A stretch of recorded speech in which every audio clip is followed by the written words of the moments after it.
Aproveitando mais um Dia das Mulheres ontem, saudá-las mais uma vez aqui em nome de Jesus. A importância de vocês em nossa sociedade, o reconhecimento do trabalho de vocês no Evangelho. E nós, como homens, temos que estar aqui como companheiros, aqueles que estão ao lado de todo esse trabalho, e lá, principalmente em Brasília, mudarmos as leis para que a gente possa ter mais igualdade e justiça com as mulheres. Temos avançado, mas muita coisa ainda há de ser feita. Irmãos, eu posso dizer com vocês com muita humildade e tranquilidade que o Carlos Viana, que está aqui hoje, depois de 5 anos, é uma pessoa bem diferente daquela que veio para cá no início.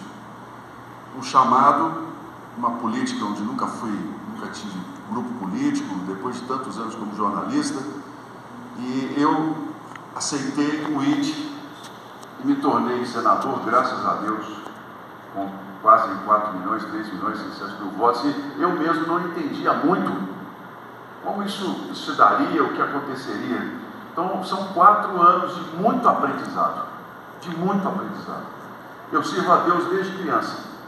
Deus tem me preparado desde menino para os projetos dele, que ele sabe o que vem e o que tem feito. E nesses anos como senador, eu pude crescer o meu entendimento em muitas coisas, porque um senador, a função dele é diferente de um deputado. Um senador representa o estado dele. Eu represento o nosso estado de Minas Gerais. Os deputados representam o povo. Os deputados têm que estar nas bases, nas cidades. O senador não, o senador representa o país. Então, constantemente a gente tem que estar como observador de eleições em outros países. O último que eu fui agora, o Azerbaijão, tinha agora eleições, um outro que eles estão convidando, o Senado quer que vá, eu não irei pelos meus planos aqui. Eu sei que Brasília coloca a gente num patamar de distância, mas essa distância, nela eu aprendi muito, assim como Moisés, Deus colocou no deserto 30 anos para ele deixar de ser príncipe e entender o que era lidar com as pessoas naquela areia do deserto.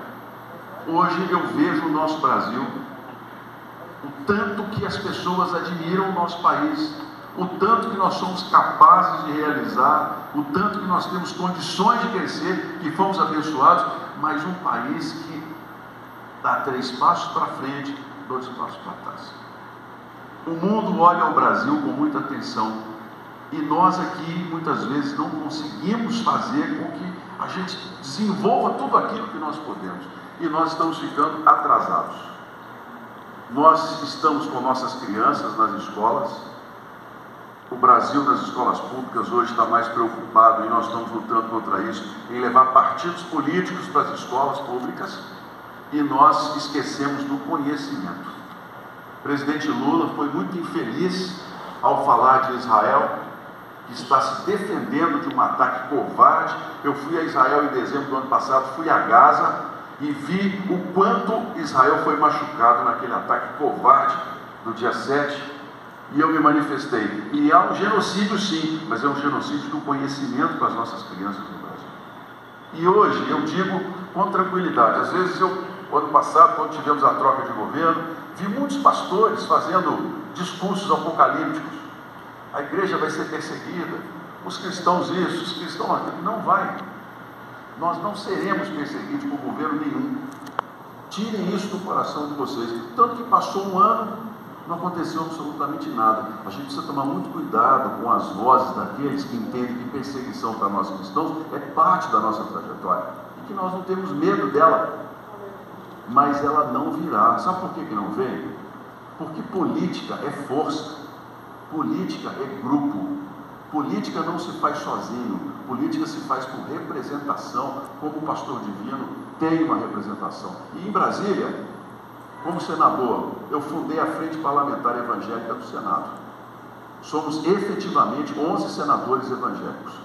Alguns mais radicais, outros ao centro, outros mais até a esquerda, mas nós somos 11 senadores evangélicos. Vocês muitas vezes não têm ideia da quantidade de projetos que a gente consegue barrar na lei, que poderiam de alguma maneira prejudicar ou desequilibrar a nossa sociedade. Nós estamos ali, é para isso. Deus colocou a gente naquele lugar para a gente mostrar força.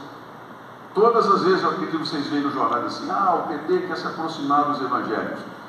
Não precisamos nos juntar a eles, é só eles nos respeitarem, e eles já entenderam que nós temos força para dizer não, no plano de educação que vem aí. Por que eu digo isso para vocês? Porque muitas vezes nós evangélicos, e eu tenho observado isso, pastores, os senhores que são pastores, comunidades, nós às vezes depositamos para Deus uma responsabilidade que é nossa. Às vezes até culpamos o diabo por determinadas situações que são nossas escolhas. Porque esse Criador maravilhoso que nos fez, nos deu inteligência, capacidade de raciocínio e de tomada de decisão de livre-arbítrio. Nós somos livres para poder pensar e tomar decisões. E quando a gente vai lidar com a política, a gente tem que entender que as igrejas têm um papel fundamental. As igrejas não são partido político. As igrejas, elas têm a função de adorar a Deus, mas as igrejas precisam se representar como tem se representado, porque é lá que nós vamos evitar. Porque quando eu olho, visito, por exemplo, ontem, fomos inaugurar a maior creche aqui em Ribeirão das Neves, 500 alunos. É a maior creche da região metropolitana que eu financiei lá em Neves. Quando a gente olha aquelas crianças que estão lá sentadas, a gente observa o seguinte: o quanto é importante que a gente tenha ideia de que é pela política e as decisões que a gente toma que a gente vai melhorar a vida das pessoas. Quando eu vou num posto de saúde que não tem remédio, podem ter certeza, a política está falhando ali, mas isso é lá fora. Isso é uma outra decisão que a gente toma em nome daqueles que nos representam, que somos nós. Então, essa força nossa, como cristãos, ela tem que ser cada vez maior. E se o representante não deu frutos, se a semente não foi boa, planta outra semente. Vamos dar chance de poder trocar, de crescer, e isso vai fazer com que a gente faça. O Brasil precisa de posicionamentos de avanço. E hoje eu vejo o quanto nós podemos ser muito mais e não somos. E não é por falta de dinheiro. O Brasil é o 4º país da educação e investimento. Não é por falta de dinheiro na saúde. Nós temos dinheiro suficiente. O problema é de gestão, capacidade de gerenciamento, de trabalho. E nós temos uma responsabilidade muito grande sobre isso nas nossas escolhas. Quando nós avançamos para um país mais igual, nós tornamos um país melhor. Isso me angustia. Falo aqui de coração para os senhores. Eu, quando jovem, 28 anos, eu fui trabalhar na Alemanha. Fiquei 6 anos entre o Brasil e a Alemanha. Eu voltava da Alemanha, olhava as favelas, às vezes, e falava assim: gente, como será que nós vamos conseguir fazer com que a gente tenha um país mais justo? Olha, eu fiz 60 anos, vou fazer 61 anos agora. E eu digo para vocês que nesse tempo nós melhoramos muito pouco. Nós ainda continuamos sendo um país de muita injustiça. E eu não estou fazendo discurso de esquerda, eu estou fazendo um discurso de dizer o seguinte: é a política quem tem que dar soluções. Deus não vai mandar o maná do céu para nós como mandou para o povo de Israel. Deus nos deu inteligência e capacidade de raciocínio, de pensar, de analisar. Então vamos usar essa capacidade, vamos aprender com o que está acontecendo ano após ano. Veio um governo novo, vai ter outras eleições, vem para ir à frente.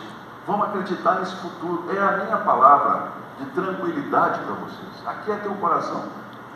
Fiquem em paz. Ninguém vai perseguir a igreja. Não vamos fazer isso, porque nós temos força para poder dizer não. Nós não aceitamos esse tipo de situação. E Deus vai levantar cada vez mais representantes com vozes de silenciosas, como aqui nós temos no Brasil. 40% do povo evangélico. Outro dia eu falei assim: o Brasil é um país cristão, mas é um Brasil um país corrupto. Olha, calma. Não é todo mundo que é corrupto. Não é todo mundo que envergonha. Eu posso dizer aqui no altar, aqui, com firmeza vocês, eu não envergonhei o evangelho um dia sequer no Brasil. Eu sirvo a Deus em todas as minhas decisões. Poderia ser melhor? Poderia. Em muitos momentos eu poderia ser melhor. Mas nos momentos em que Ele me fez presente, nós cumprimos o nosso papel de cristãos. Veja lá o nosso irmão André Mendonça, no Supremo. A gente reclama tanto desse Supremo, com toda razão. Mas vamos em frente. Vamos caminhar. Isso, essa é a minha palavra. Tenham tranquilidade. mas vamos aprender com as nossas decisões. A gente precisa exercitar o que Deus nos deu de melhor, capacidade de raciocínio e de avaliação e de tomar decisões. Isso vai garantir um futuro melhor para nós. Não adianta absolutamente nada se ter um discurso muito bonito, se você não apresenta frutos, se você não torna as coisas melhores.